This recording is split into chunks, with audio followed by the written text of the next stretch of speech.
নমস্কার বন্ধুরা, আজকে একটি গল্প আপনাদের সাথে শেয়ার করব। গল্পটা খুবই সুন্দর।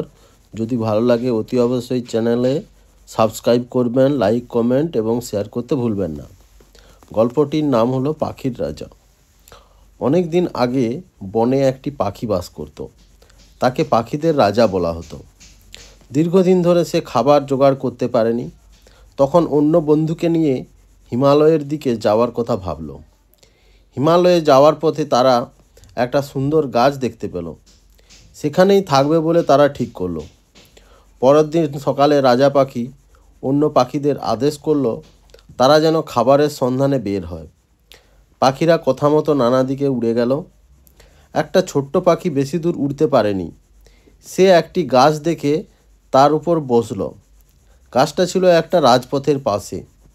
একটু বাদে এসে সে দেখতে পেল একের পর এক গরুর গাড়ি চলেছে পথ দিয়ে। প্রত্যেক গাড়িতে আছে খাদ্যের দানা। সে ভাবল কিছুটা খাবারের কণা যদি জোগাড় করা যায় তাহলে আর চিন্তা থাকবে না। সে দেখতে পেল পথে অনেক খাদ্যের দানা ছড়িয়ে ছিটিয়ে পড়ে আছে। গরুর গাড়ির গাড়োয়ান সেটা দেখতেই পায়নি। এই ব্যাপারটা দেখে ছোট্ট পাখিটা খুবই খুশি হলো। সে ভাবল আজ পেট ভরে দানা খাবে। সে রাজার কাছে পৌঁছে গেল। বন্ধুদের কাছে এই খুশির খবর পৌঁছে দিতে গেল।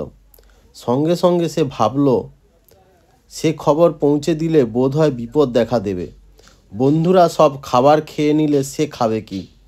তাই সে একমাত্র রাজার কাছেই খবরটা পৌঁছে দেবার কথা ভাবল। অন্যেরা সেখানে গেলেই সর্বনাশ। সে রাজার দিকে উড়ে চলল। গিয়ে দেখলো অন্য পাখিরা সেখানে ফিরে এসেছে। তারা খাদ্যের সন্ধান করতে পারেনি। ছোট্ট পাখি রাজার সামনে মাথা নিচু করে দাঁড়ালো। সে চোখের সামনে যা দেখেছে সব কথা খুলে বলল। সে আরও বলল যে অনেক সওয়ার সেই পথে এগিয়ে চলেছে। হাতির পিঠে করে মানুষজন যাচ্ছে, আর আছে গরুর গাড়ি। সব জায়গাতেই খাবারের বস্তা।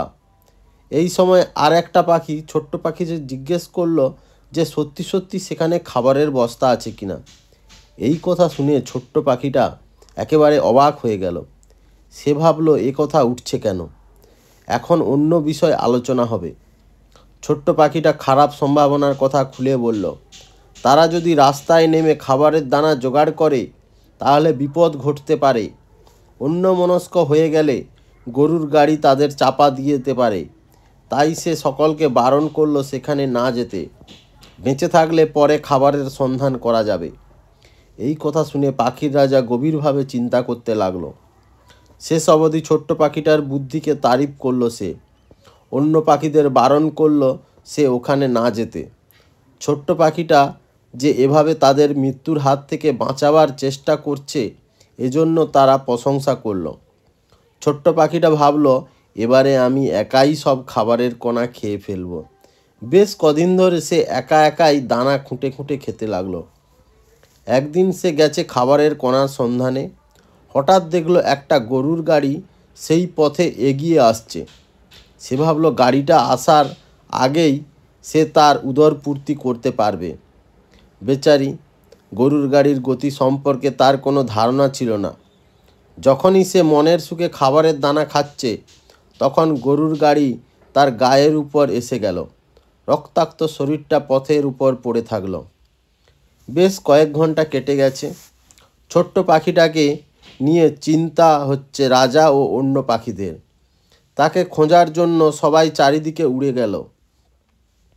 এখানে সেখানে, গ্রামে গঞ্জে, অরণ্যে প্রান্তরে অনেক খুঁজল তারা।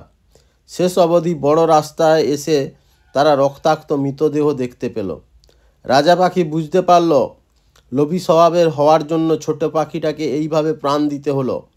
সে অন্য পাখিদের সাবধান করে বলল তারা যেন কোনো খাবারের সন্ধানে ওই বড় রাস্তায় না আসে।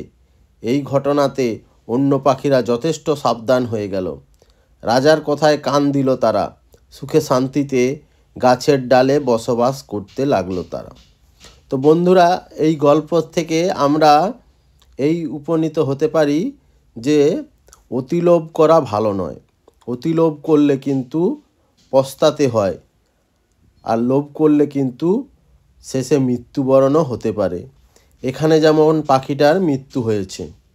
তো ধন্যবাদ বন্ধুরা, গল্পটি ভালো লাগলে অতি অবশ্যই আমার এই চ্যানেলটিকে সাবস্ক্রাইব করবেন এবং লাইক কমেন্ট শেয়ার করতে ভুলবেন না।